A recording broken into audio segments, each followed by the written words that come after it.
It gives me great pleasure now to bring on board Mr. Ashwath Ram, Managing Director of Cummins India, to talk about what is the way forward for the economy, the company and the sector he represents, and what is his understanding on how soon the capital market cycle actually would revive.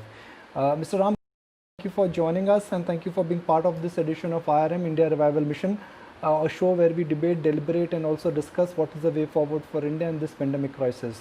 Before I get into specifics of your business, your company, your sector, walk us through your understanding of where the economy is. So I think we are in a revival mode. I think we had the toughest months between March and June, and I think we have bottomed out and gradually beginning to bounce back up. I think from a infrastructure perspective, the infrastructure is keeping up to the COVID impact, and most people are back at work and trying to get back things to normal. So it's beginning to bounce back pretty strongly is the way I'm seeing it right now. My next question is that the sector which you represent, essentially capital goods sector, some would argue that this sector was going through slowdown even before the COVID. Has COVID in a sense really made it slightly tough for a sector which otherwise was going through a cyclical slowdown? As you rightly said, our business, which mainly consists of automotive sectors as well as the power generation business, which is in the capital goods sector, and we also supply to industrial markets like rail and marine and construction. Many of those sectors were going through a cyclical slowdown. The first of it was impacted because of the banking crisis, which was there in late 2018, early 2019.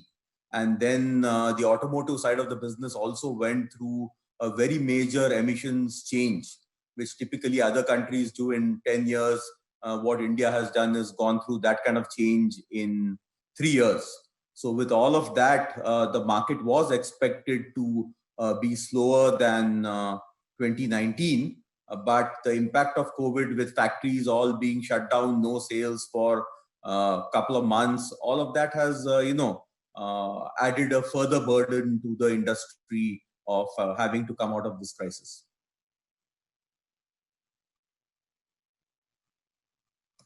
Okay.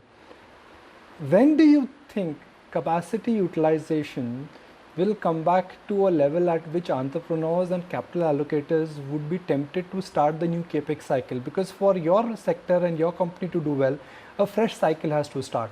A fresh cycle, I'm breaking it for our viewers, will only start when a threshold of minimum capacity utilization is reached. I think we are not very far from that portion of the cycle.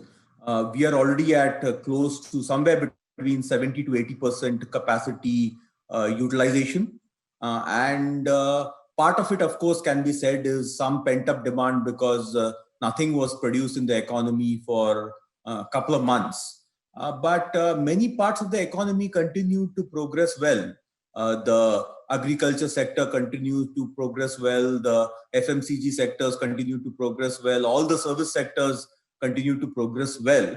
And the combination of all those factors is that the economy will continue to keep moving. Some sectors will revive a little more slowly, but I'm beginning to see signs across pretty much all segments that demand is beginning to come up.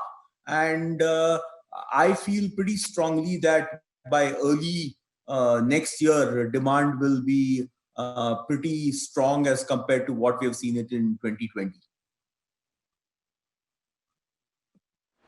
When you say demand will be strong, are you comparing 2020 levels, or are you saying demand comparisons, the parallels you're drawing, they are of the pre-COVID level? I'm based on the trends we have started to see. We think that already we are at 70 to 80% capacity utilization of the pre-COVID level, and we think with another 3 or 4 quarters where things are starting to steadily pick up, We think by middle of next year, we will be at pre-COVID levels of capacity. We won't be at the peak we had in 2018. Certainly, I think even 2021 we'll be probably 10 or 15% below that level. But we will pretty much be at 2019 levels by middle of next year.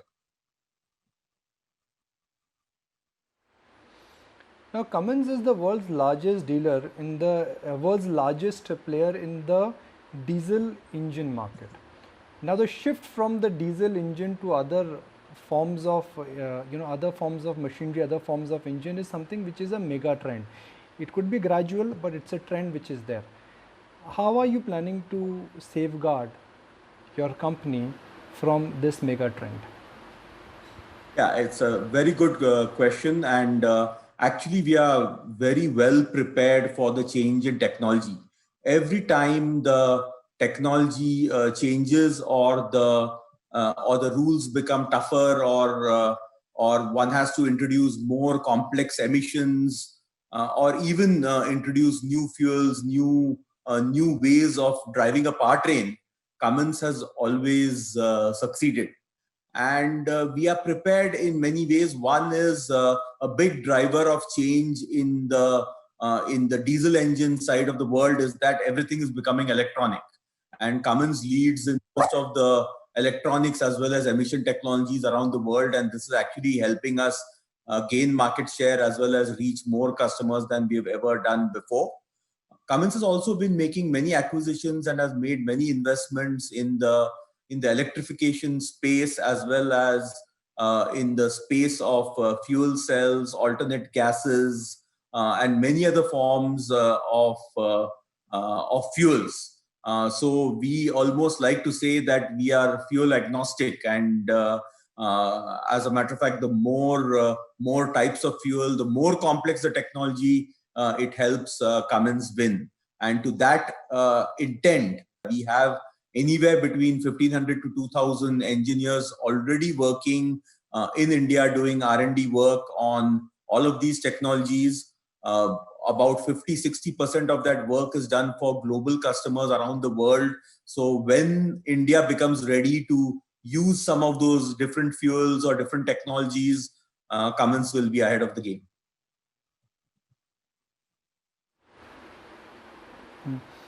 What about your global competitiveness? Because fuel cell is not the area of strength.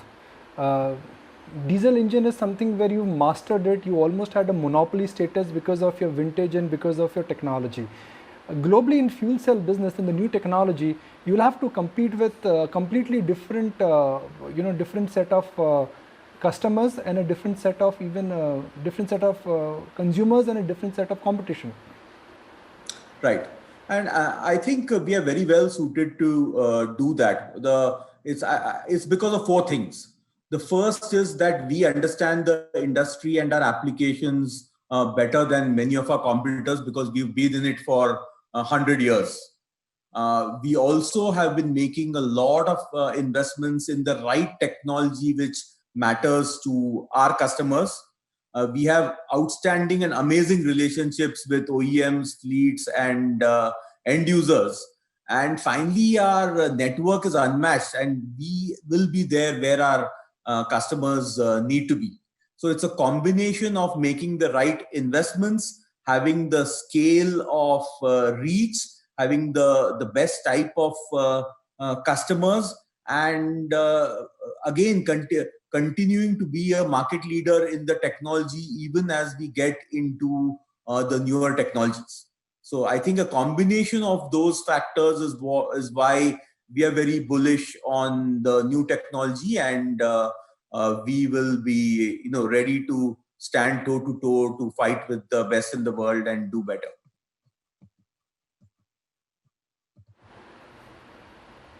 In terms of a specific area, who will be your future consumers of the new technology?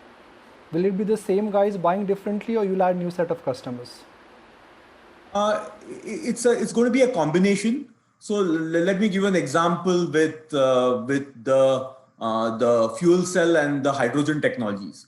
So in these technologies, we not only supply fuel cells, we also supply electrolyzers, which means these are electrolyzers are ways by which you generate hydrogen. And earlier we were never a company supplying any fuel. We only supplied the powertrain.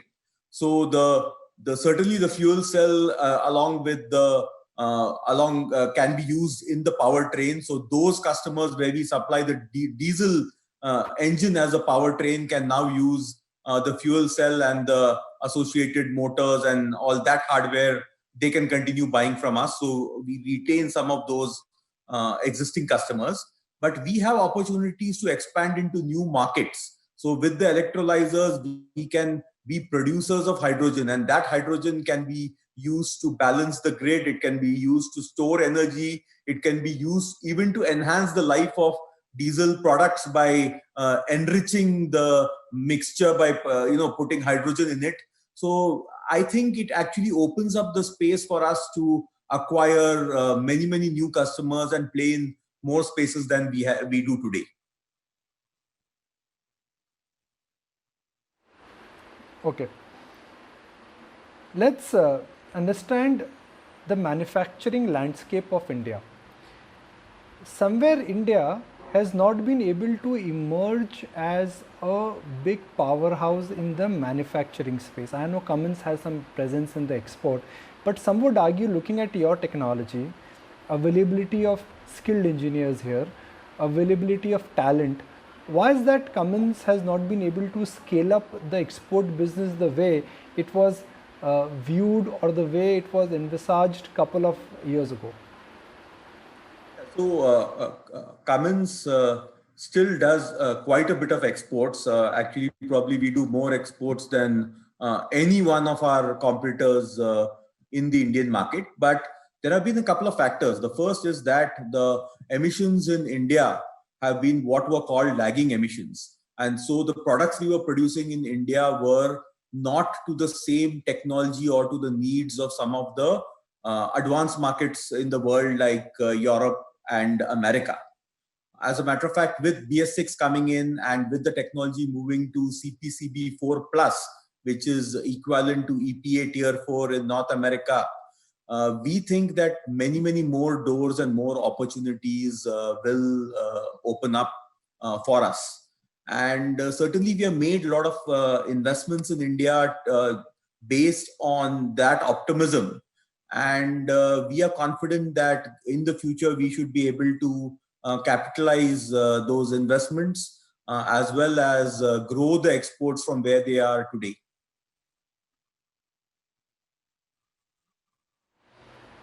While a lot of developed nations are conscious of emission norms, and that explains the fact which we discussed in terms of the importance of a diesel engine, do you think this also opens up a strong frontier for you to African nations and to LATAM pockets and geographies and countries where affordability and emission norms could perhaps be a reason why diesel engine demand could be strong? Absolutely. And we certainly believe that as diesel technology slowly migrates towards electrification and the hydrogen economy, we think this cycle could be anywhere between a 20 to 30 year kind of cycle. And during those 20 to 30 years, demand will actually go up for quite some time before it goes down, as there's likely to be quite a bit of consolidation happening in the market. And the people with the most amount of technology, the widest range of products, the greatest reach, are likely to become the consolidators. And certainly Cummins wants to be one of those major consolidators. We already supply to 120 countries around the world. So we have a large presence in Africa, in the Middle East, in Latin America, and some of those lagging markets. And yes, we are confident that demand in some of those markets will grow over the next 10 or 15 years as the other portion of the world slowly migrates to some of the newer technologies. But in India, do you think adaptability of diesel is going to be a challenge? I keep on asking this very simple question to myself, Mr. Ram, that I cannot imagine India will have no combustion engine, because fuel is one category from where government gets the maximum taxes. So I just cannot imagine that you don't have a combustion engine or petrol station in India. Yeah, so which is why we don't believe that this is going to migrate as quickly as some people have been saying. India, for example, does not have lithium ion, and so all you would do if you were to go from diesel to battery is migrate from one imported source to another imported source, and that to a source which is controlled by a country that's not too friendly with us at this stage. We certainly believe that even the technology is not ready or going to be ready for commercial applications for quite some time. And the way we see migration happening is first going to start off with two-wheelers and smaller vehicles like three-wheelers, and then gradually migrate to buses and some of the intra-city kind of applications before it goes into much wider ranges. So there is quite some time before it is all going to just go away. And there's a huge amount of investment to be done in infrastructure. And as you know, with all the crises we are facing as an economy, I don't think the government has so much money available to make all those infrastructure investments at this stage. So it's likely to get pushed out even further than what we have been thinking in the last few years.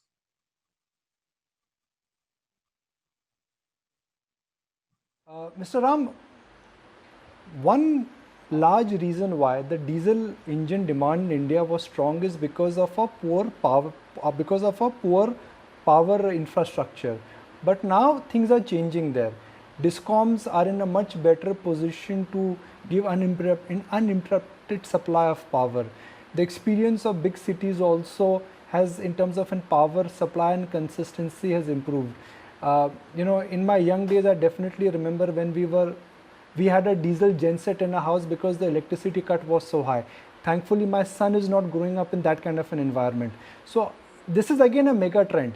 Is this something which your shareholders should worry about? Because continuity in power in Indian household and industrial is something which is bad for your business.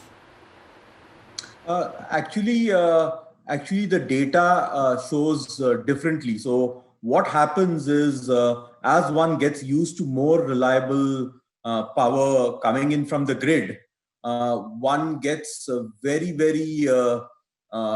jittery when one loses power even for small amounts of time. And when you look at advanced countries like Europe or North America, Japan, many of them have not had grid problems for now nearly 2 or 3 decades. But our sales, even in those markets, continue to keep increasing, because as people get used to a more reliable grid, they want to have backup energy sources available, and the diesel technology is one of the most reliable backup sources. So we actually see demand increasing as the grid becomes more reliable. And the other portion is that as renewables come in, so you have solar coming in, you have wind power coming in, and a greater and greater percentage of our grid is coming from these renewable energy sources. Now, what you find is that these are not predictable.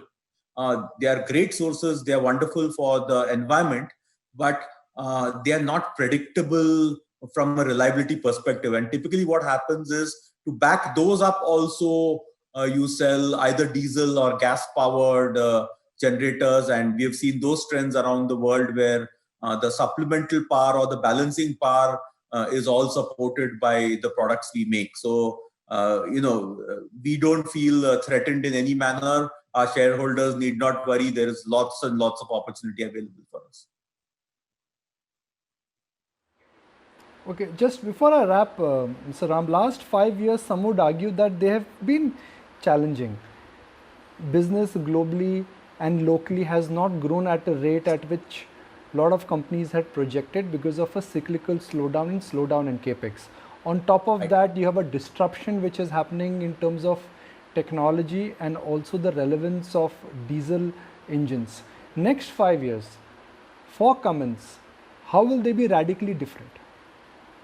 Yeah, so there are a few areas by which we think it's going to be radically different. One is emissions continues to get tighter. India has signed the Paris Accord, and nations around the world are tightening the emissions to protect their people from particulate matter, from NOx, from carbon monoxide, etc. And that portion of our business is going to go through literally a revolutionary change. The engines are becoming a lot more complex. There's a lot more technology being added into those engines than ever before in our history. And this allows us multiple benefits. One is it allows us to gain market share because we have more technology which is implemented than any one of our competitors around the world. Second is it allows us to vertically integrate and do more value addition. Earlier, you were selling a mechanical engine with very basic after treatment.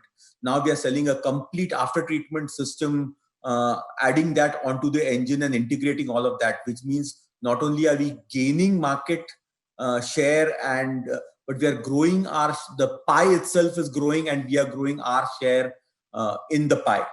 The second big aspect is what we spoke about earlier is consolidation is happening, which means because Cummins has a very, very wide range of products available for a huge bunch of applications, and the change in technology is happening at such a rapid rate, not everyone is going to be, it's not economical for everyone to continue to keep making investments in this technology. They need to keep making investments in other technologies which are more relevant to their businesses. And this allows us the opportunity to consolidate, to have more partnerships, have more customers, and keep growing.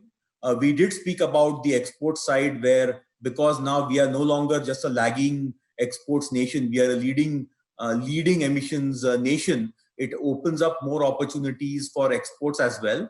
And Cummins has already made a lot of the capex investment it needs for the next 5 to 10 years has already been made earlier. So it has very limited risk of having to make more capex investments in the future, other than for introducing new technology. So a combination of all of these factors, and the fact that we continue to be hungry and focused on customers and continue to be successful around the world, I think holds well for us in India as well to keep getting more growth than what we have gotten in the last 5 years.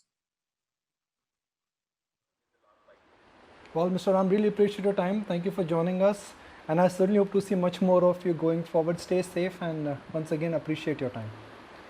Thank you. That's this edition very nice of India Revival Mission. Thank you for watching the show.